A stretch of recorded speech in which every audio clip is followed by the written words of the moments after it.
కళ్ళజోళ్ళు. కళ్ళజోళ్ళు అనేటువంటిది ఎవరు వాడాలి? తర్వాత కళ్ళజోళ్ళలో ఎన్ని రకాలుంటాయి? కళ్ళజోళ్ళను వాడుతున్న వాళ్ళు అందరూ కూడా కంటిన్యూయస్‌గా పెట్టుకోవాలా? వాళ్ళు తీసుకోవాల్సిన జాగ్రత్తలేంటి? అలాగే కంటికి సంబంధించి, కళ్ళజోళ్ళకి సంబంధించి ఒక ఇంపార్టెంట్ అపోహ ఒకటుందండి. ఆ అపోహ గురించి నేను చివర్లో మీకు క్లియర్ చేయడానికి ప్రయత్నం చేస్తాను.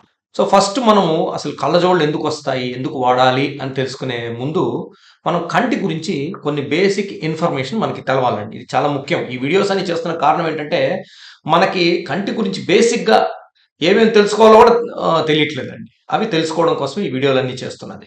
ఇప్పుడు కన్ను సైజు, లెంత్ అంటాం. లెంత్ అనమాట. అంటే నల్లగుడ్డు నుంచి ఇక్కడ రెటినాలో సెంట్రల్ భాగం ఉంటదన్నమాట. మాక్యులా అని ఒక ముఖ్యమైన భాగం.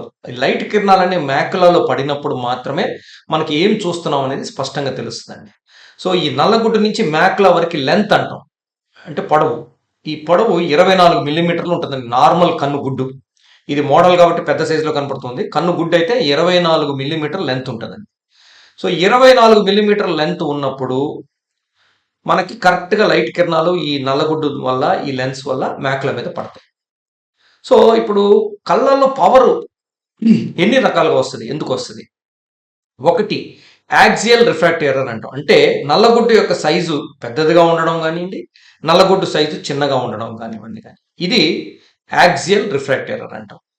రెండోది లెన్స్ పవర్. లెన్స్ పవరు పెరగడం గానివ్వండి, తగ్గడం కానివ్వండి. సో, దాన్ని ఇండెక్స్ రిఫ్రాక్టివ్ ఎర్రర్ అంటాం. అలాగే ఈ నల్లగుడ్డు యొక్క పవరు పెరగడం కానివ్వండి, తగ్గడం కానివ్వండి, దాంట్లో మార్పులు రావడం గాని, దాన్ని కార్నియల్ పవర్ అని అంటూ ఉంటాం.